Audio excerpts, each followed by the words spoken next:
Une ville qui vit, une ville qui évolue. En harmonie avec la métamorphose de notre ville, au printemps, notre logo se donna un petit coup de jeune.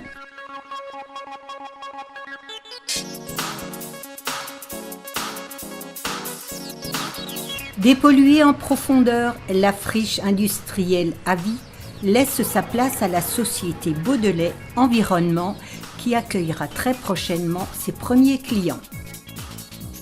L'accès des poids lourds et des particuliers se fera uniquement côté boulevard Einstein et en coupant précautionneusement la voie verte dont les travaux déjà bien engagés en dessinent les contours. Après un arrêt temporaire justifié par des risques d'effondrement, les travaux du carrefour des rues de l'Épinette, Fédherbe et Guy Moquet reprirent en mars.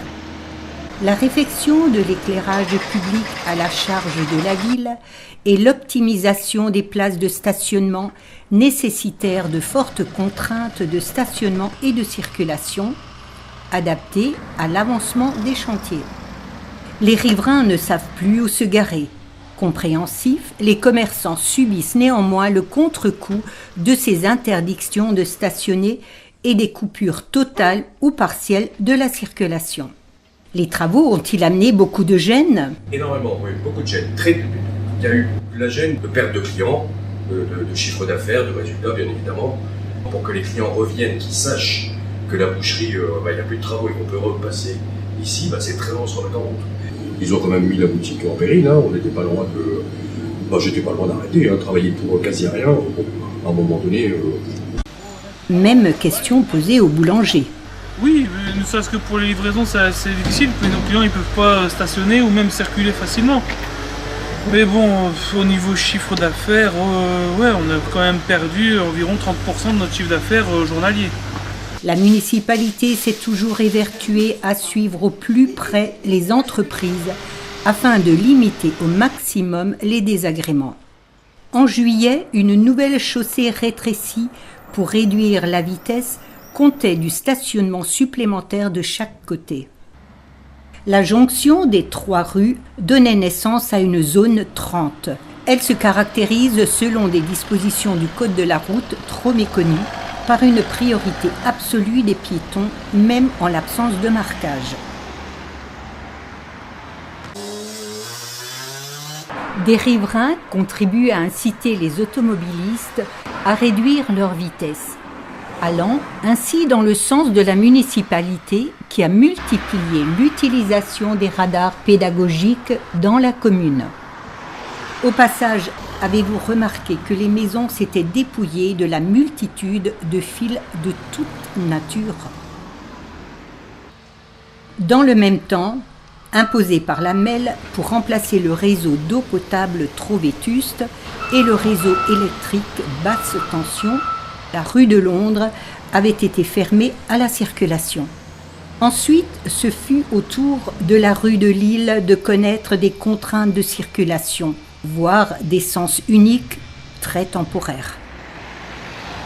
Les obstacles à la fluidité des circulations étaient signalés dès l'entrée de ville par des panneaux placés aux endroits stratégiques. À partir de juin, s'ajoutaient les travaux de la rue Franklin-Roosevelt. Ce fut un vrai casse-tête pour les automobilistes de se trouver l'itinéraire idéal. Les déviations tenaient compte du découpage évolutif du chantier en tronçons afin de maintenir l'accès au commerce.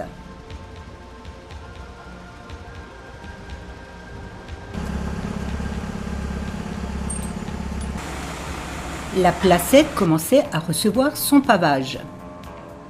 Le raccordement du tapis de chaussée de la rue Mirabeau à la rue Roosevelt faisait l'objet d'un suivi tout particulier de Joseph Sanson, Bernard de Cotelard et des services municipaux. Il fut réalisé de nuit, utilisant ainsi une période de circulation nocturne réduite. Les yeux encore dans la brume du matin, l'horloge de l'église fut surprise de constater que le carrefour était déjà rendu à la circulation. Restait à terminer le dernier tronçon côté boulevard pour ouvrir enfin la circulation dans la rue Franklin Roosevelt. La placette garnie de pavés de granit et accueillant 16 places de parking met la touche finale aux travaux du cœur de ville. Les 3 pots colorés marquent l'emplacement d'une éventuelle œuvre d'art, mais recherchent mécènes désespérément.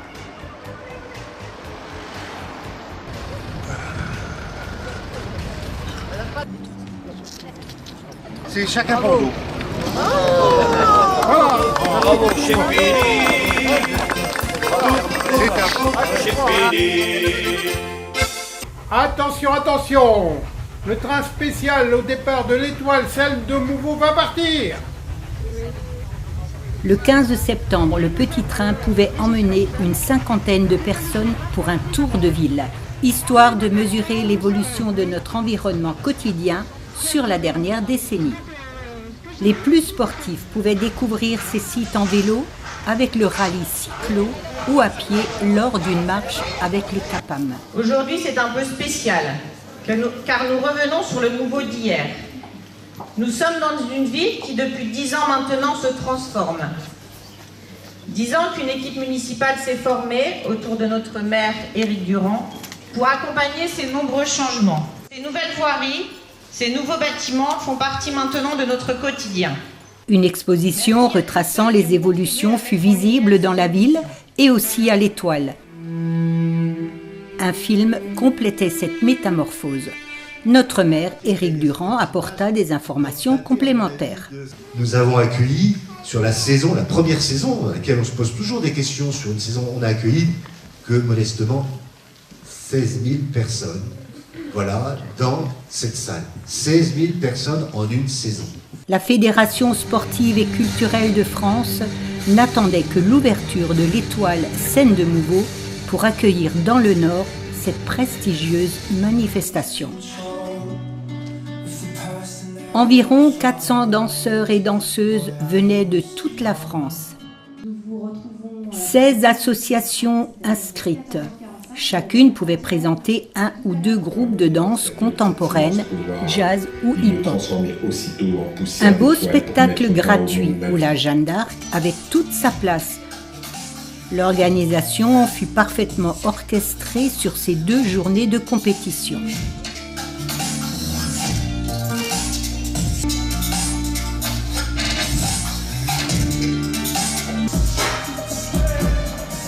Cette année, le 29e Salon des artistes peintres et sculpteurs mouvallois rendait hommage à Eugène Leroy. Eugène Leroy, donc la ville de Tourcoing, a vu ses collections s'enrichir en 2010 par la donation de près de 600 œuvres d'Eugène Leroy, un artiste, on peut dire, inclassable, l'un des artistes les plus importants de la deuxième moitié du XXe, et il m'est arrivé de dire, et je peux le redire, qu'il est aussi important que Picasso. Eugène Leroy, mais je dis le hasard fait bien les choses. Il est un peu ici, Eugène Leroy, dans sa résidence secondaire. Sa résidence principale, je la laisse à Tourcoing, l'illustre qu'il est de cette belle ville de Tourcoing. 109 œuvres, ou comme le disait Michel Delsalle, les artistes amateurs mouvallois sont fiers de côtoyer les plus grands. Un artiste que l'atelier sculpture du CATM met justement à l'honneur. Voilà, nous avons voulu honorer Monsieur Carpentier, qui a presque 100 ans. Presque. Et comme c'est extraordinaire que dans notre club, il y a des gens de 100 ans qui continuent à participer activement. L'atelier compte des élèves allant de 12 ans et donc jusqu'à plus de 100 ans. On devait également retrouver les œuvres de l'atelier de sculpture en juin au Salon des Arts Créatifs du CATM. Le thème choisi, allez savoir pourquoi, l'étoile. S'occuper de la culture, de l'éducation de la population débouche parfois sur une manifestation prestigieuse. C'est avec une vive émotion que je vais procéder à la remise des insignes de chevalier des palmes académiques. La cérémonie qui nous réunit aujourd'hui est, à bien des égards, particulière, peu courante, car elle met à l'honneur un élu, maire de notre commune. On pense couramment que cette haute distinction, les palmes académiques, n'est attribuée qu'au personnel de l'éducation nationale, c'est oublier que lorsque Napoléon a créé cet ordre, il a dit « de toutes nos institutions, la plus importante est l'instruction publique. Tout en dépend le présent et l'avenir. » Avec toute l'équipe municipale, tu es bien conscient que l'école et la jeunesse sont au cœur d'un projet de société, non seulement comme lieu d'apprentissage, mais aussi comme socle d'une citoyenneté assumée, préalable d'une société apaisée. Daniel Caloire devait ajouter que, au nom du gouvernement de la République, Monsieur Éric Durand, je vous fais chevalier dans l'ordre des Palmes académiques.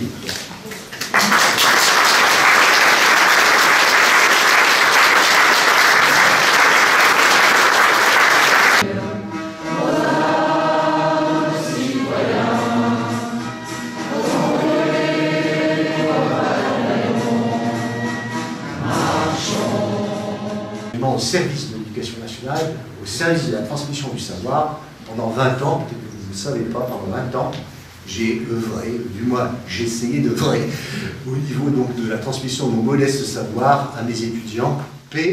Et s'il fallait une preuve qu'Éric Durand œuvre bien pour l'éducation, l'école et la jeunesse, le lendemain, le Centre Petite Enfance Noël de Wavrin fêtait ses 10 ans d'existence. En 10 ans, ce centre n'a cessé d'évoluer et de s'améliorer. RAMI, parentalité, multi-accueil, crèche collective. La des écoles, garçons là, 4, 3, 2, 1, 0. On s'était dit rendez-vous dans 10 ans. Même jour, même heure, même port. Aujourd'hui, vous avez tous 10 ans. Sur les marches de nos Wavrin.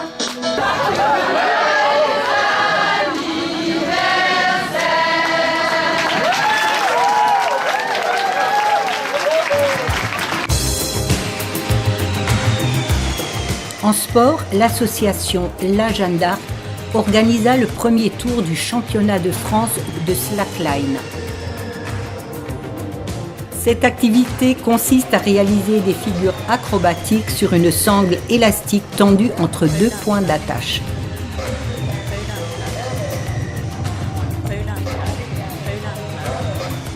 Toujours au même complexe Pierre de Coubertin, l'Escrime Club Mouvalois organisait une compétition. On organise une compétition pour la Ligue régionale Nord-Pas-de-Calais, mais maintenant c'est Hauts-de-France.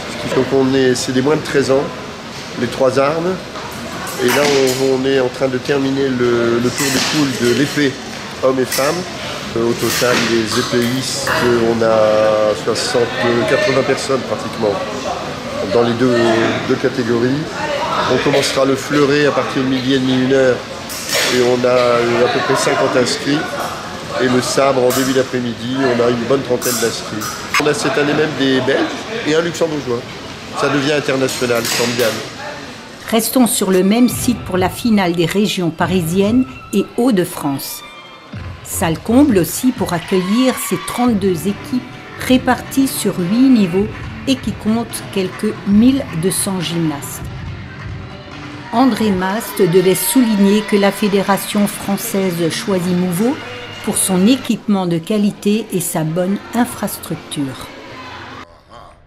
Pour la seconde fois depuis sa création, il y a de cela 40 ans, l'ABC Mouveau eut le privilège d'organiser en l'espace Jean Richemont la Coupe Vercamer et Maillard.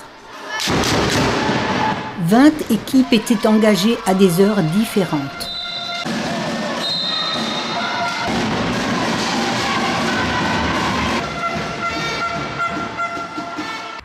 Samedi 20 octobre, endossant un t-shirt rose, les licenciés du club de football féminin de Mouveau portèrent une action pour sensibiliser les licenciées féminines au dépistage du cancer du sein. Porté par Edith Berker et Anthony Herbeau, le projet de construction d'un mur d'escalade partait d'une volonté d'habiller le mur gris de l'espace Jean Richemont.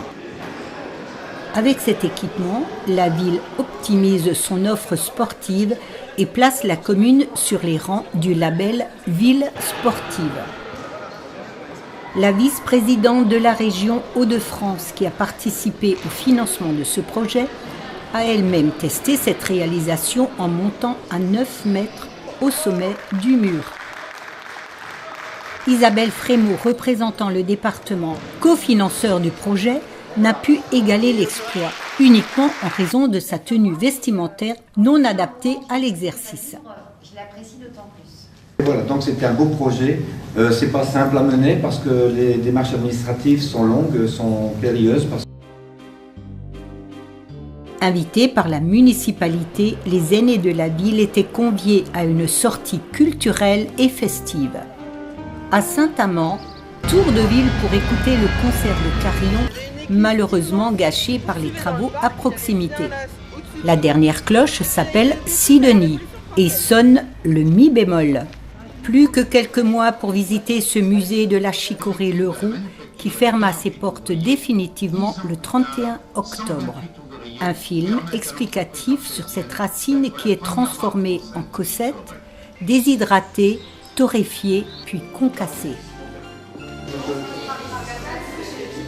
Pour finir agréablement la journée, accueil par notre premier magistrat pour un déjeuner et une animation musicale très appréciée. Est-ce que vous en voulez encore?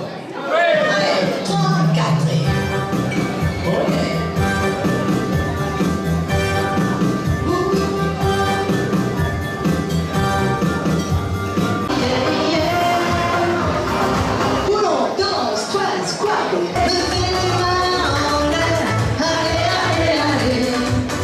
Et comme le temps est superbe, profitons-en pour une séance de photos.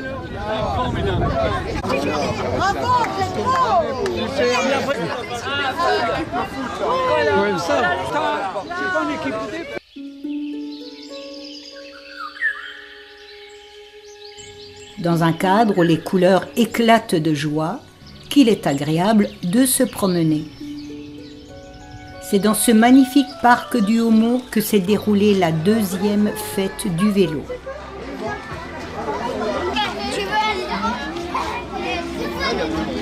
Vous pouviez tester les vélos électriques, faire vérifier, voire réparer votre vélo personnel ou encore tester des vélos rigolos.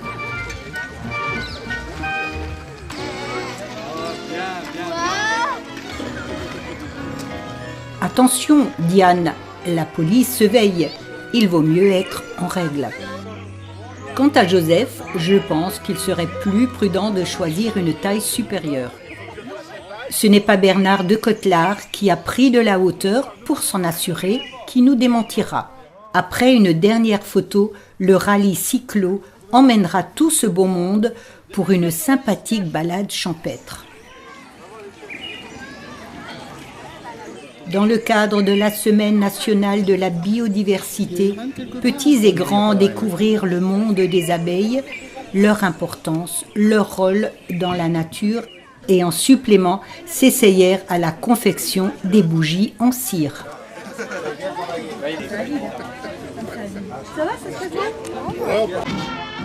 Dans les jours qui précédèrent la cérémonie du 11 novembre, le monument aux morts avait revêtu son costume d'apparat pour commémorer dignement les 100 ans de l'armistice. Au son d'une musique entraînante, l'orchestre d'harmonie de Mouveau emmena les élus et une foule importante pour un défilé dans les rues de Mouveau. Les cloches saluèrent les participants. De mémoire, cela faisait bien longtemps qu'il n'y avait pas eu autant de monde pour suivre ce défilé.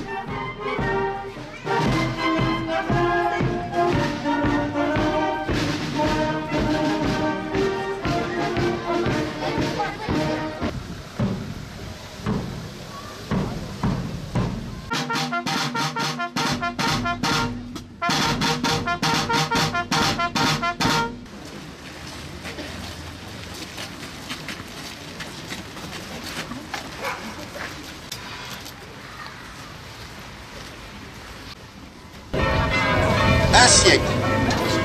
Un siècle que l'armistice du 11 novembre 1918 est venu mettre un terme au combat fratricide de la Première Guerre mondiale. À cet affrontement interminable, nation contre nation, peuple contre peuple, avec ses tranchées pleines de boue, de sang et de larmes, ces orages de feu et d'acier qui grondaient par tous les temps et déchiraient les ciels les plus calmes, ces champs de bataille éventrés et la mort omniprésente. Le 11 novembre 1918, un grand espoir de soulagement traverse la France. Depuis Compiègne, où l'armistice a été signé à l'aube, il se propage jusqu'au champ de bataille.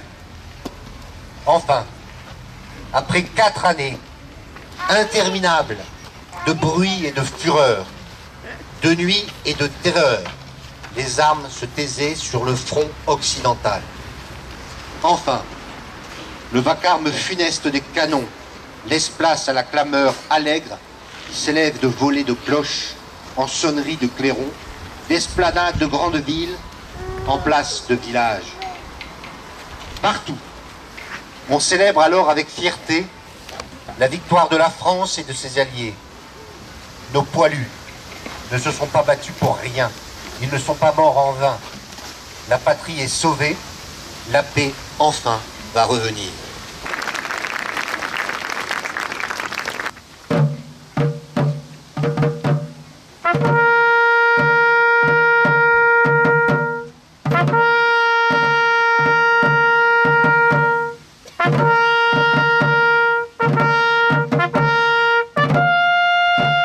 Vivre en paix dans un monde où chacun peut s'offrir des joies simples.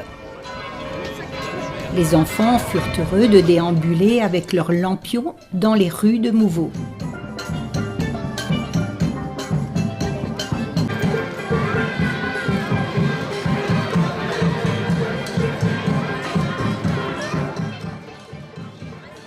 La soirée se termina avec un spectacle de la compagnie La Boussole et un magnifique feu d'artifice tiré depuis le toit de l'Étoile, scène de Mouveau.